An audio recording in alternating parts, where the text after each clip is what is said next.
Happy New Year and welcome, Virgo rising, to your January 2024 astrology forecast. On today's agenda, we are going to be discussing the lunations, the Sun, our personal planets Venus, Mars, and Mercury, and the houses and you and what you can expect. On the 11th of January, there's a new moon in Capricorn. And for you, Virgo rising, this is in your fifth house of pleasures, creativity, joy, romance, investments, athletics and sport, and children.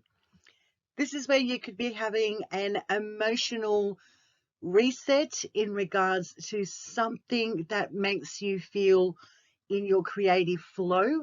It could be a new personal project or even involving other people.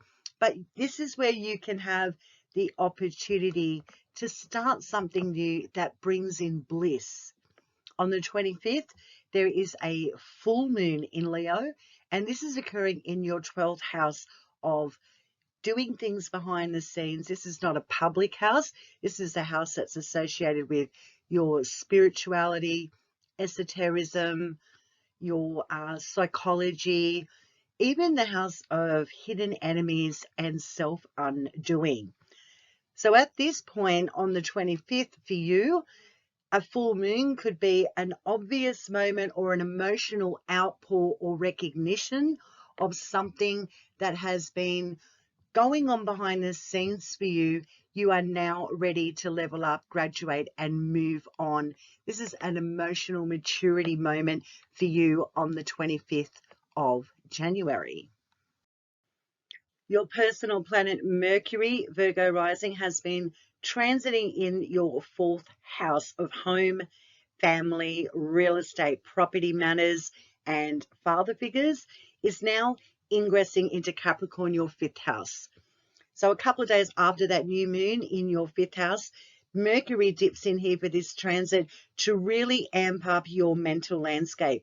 You could be making some plans, communicating, thinking a lot, and having a lot of dialogue back and forth in regards to those fifth house topics of children, sport, investments, pleasures, and romance.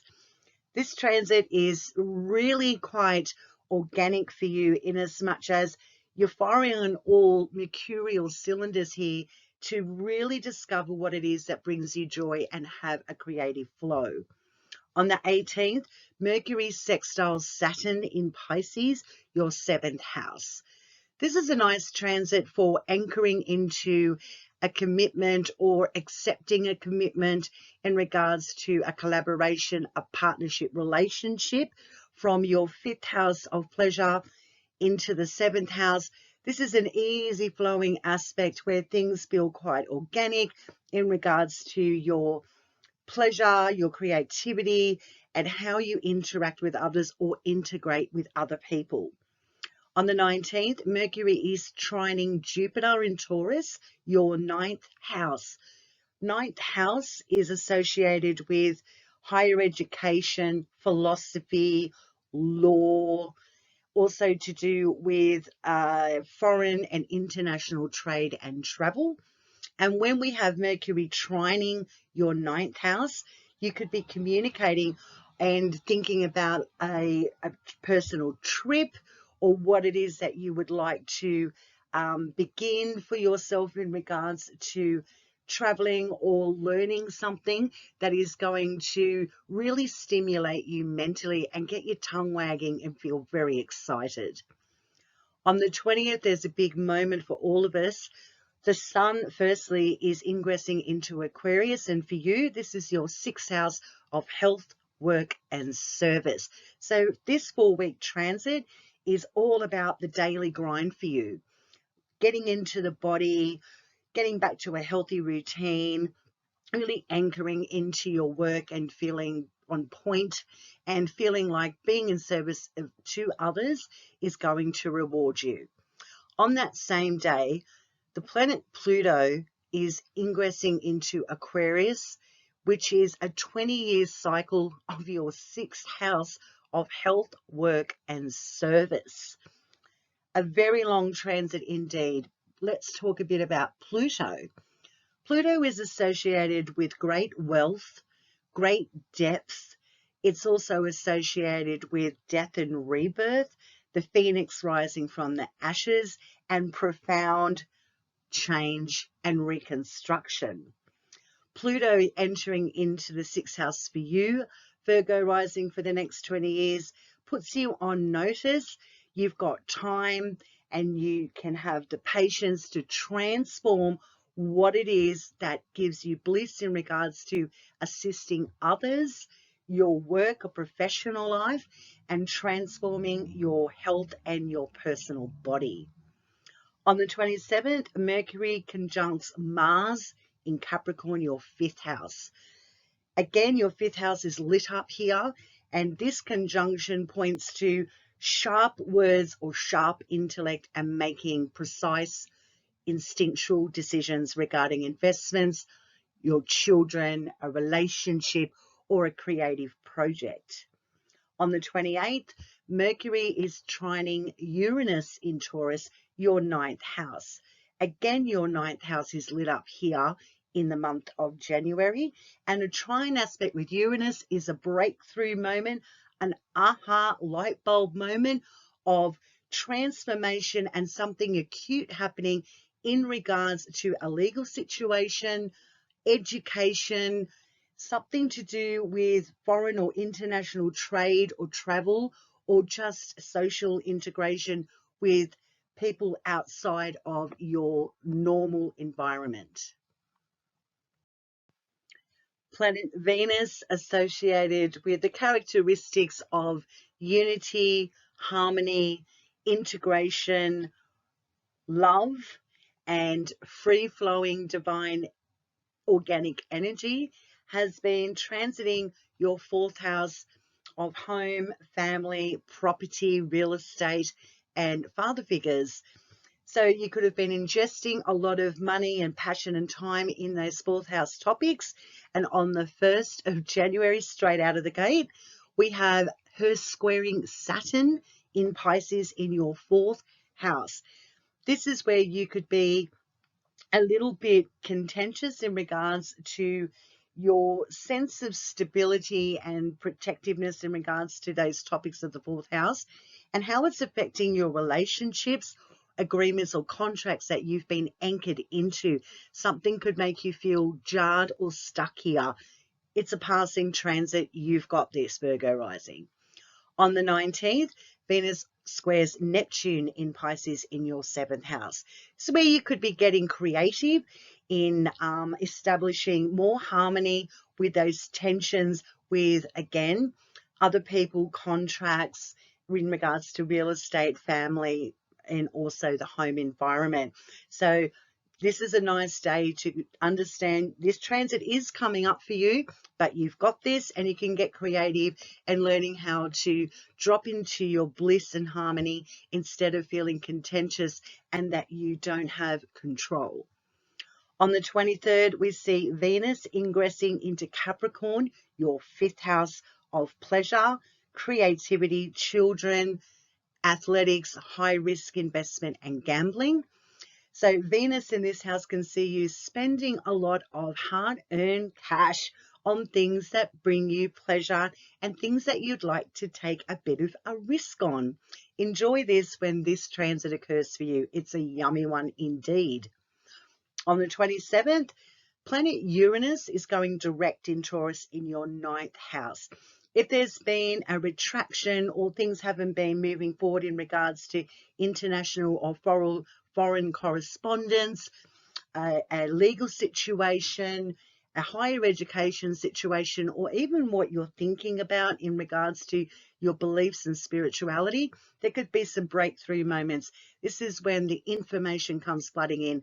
The letter or email is coming in to confirm something, and the delays are over in regards to international or foreign correspondence. On the 28th, Venus is sextiling Saturn in Pisces in your seventh house. At the beginning of the month, you had that square.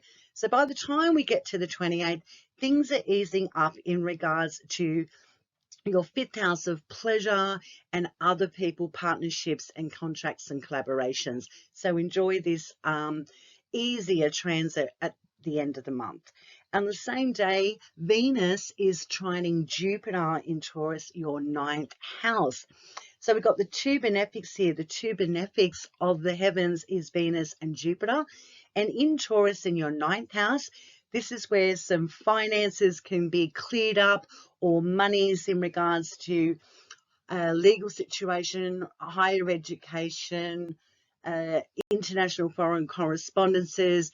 Things can become easy. You can see a return, or at least things are becoming more harmonious towards the end of the month. Personal planet Mars, which is all about action, drive, bravery, bold moves, also associated with conflict and destruction, war, and a lot of feistiness, has been transiting in your fourth house.